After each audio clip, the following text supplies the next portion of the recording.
안녕하십니까. 당신의 인생을 바꾸는 치과의사 장현민입니다. 나는 양치질을 참 열심히 잘 하는데 나는 왜 이렇게 치석이 많이 생기지?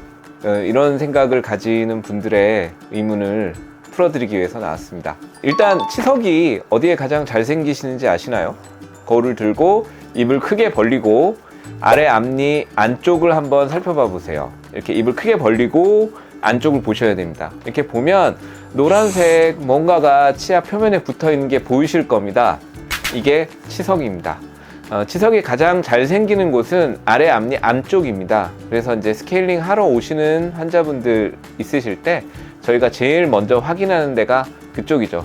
거기에 치석이 보이면 이분 이제 스케일링 하실 때가 되셨구나, 이렇게 생각을 하고 설명을 드립니다. 여러분들도 거울을 가지고서 이렇게 보면 치석은 쉽게 발견할 수가 있습니다.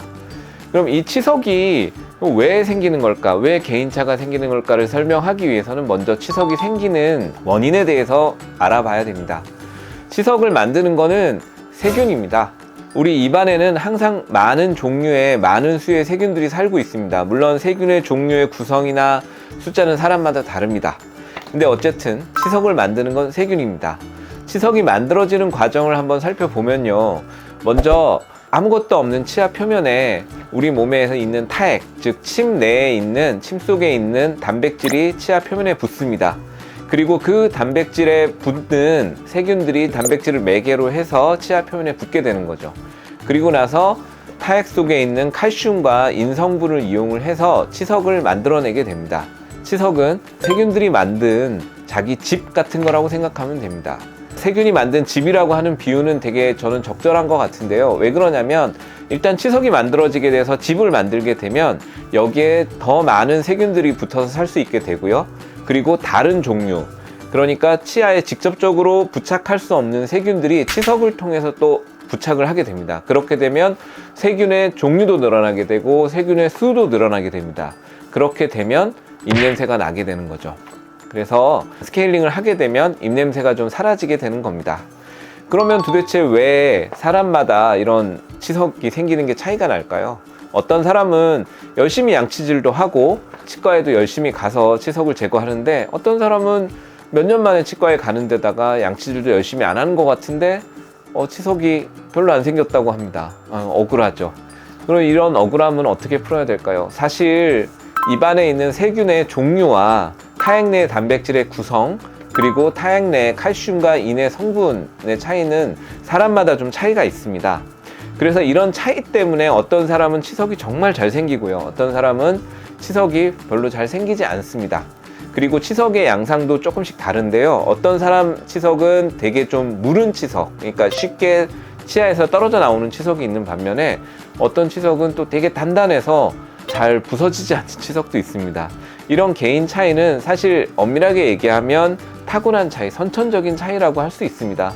그러니까 너무 이렇게 억울해하거나 낭망하지 마시고요. 내가 키가 작거나 내가 태어나길 어떻게 태어난 게 제 책임은 아니잖아요. 그러니까 치석이 많이 생기는 거나 적게 생기는 거나 어떻게 보면 타고난 게 되게 큽니다. 하지만 이런 치석들을 방치하게 되면, 스케일링을 통해서 제거하지 않고 방치하게 되면 당연히 생기는 건 잇몸의 염증입니다. 치석은 아까 세균들이 만들어 놓은 자기 집이라고 했습니다. 그래서 그런 집들이 많아지게 되면 세균들이 많아지게 되고요, 그 많아진 세균들은 잇몸에 직접적인 자극을 주게 됩니다. 그래서 이렇게 치석 사진들을 보게 되면요, 치석이 생긴 데 아래쪽으로 잇몸에 빨갛게 잇몸이 부어있는 것들을 볼 수가 있습니다. 이거는 일종의 염증 반응인데요, 염증 반응이라고 하는 거는 쉽게 말해서 우리 몸이 세균의 침투로부터 우리 몸을 지키기 위해서 만들어낸 거라고 생각하면 됩니다. 그러니까 염증이 꼭 나쁜 거는 아니거든요. 그래서 이 치석을 제거하면서 빨갛게 부어있는 잇몸을 건드리게 되니까 거기에서 피가 나는 거고요. 사실 이렇게 치석이 많이 쌓여 있고 그렇게 해서 잇몸이 부어 있는 상태라면 조금만 건드려도, 양치질을 통해서 조금만 잇몸을 건드려도 사실 잇몸에서 피가 많이 나게 되는 거죠. 그래서 내가 양치질을 하는데 피가 난다, 그러면 치석을 제거하러 치과에 가야 되는구나 라고 생각을 하셔야 될 것 같습니다. 오늘은 그 사람마다 이런 치석이 쌓이는 정도의 차이가 나는 거에 대해서 설명을 드렸는데요, 정리를 해드리자면 그게 사람마다 가지고 있는 타액의 단백질, 세균의 조성과 양, 그리고 타액 내 칼슘과 인의 성분의 차이 때문에 이런 차이가 생기는 겁니다. 그렇게 타고난 것에 의해서 나타나는 차이니까요. 너무 절망하지 마시고 치석이 좀 쌓였다 싶으면 제가 아까 치석 확인하는 방법 설명드렸죠. 이렇게 거울을 가지고 입을 크게 벌려서 안쪽을 보시면 되겠습니다. 치석이 쌓여 있으면 치과에 오시면 되겠습니다. 예, 감사합니다.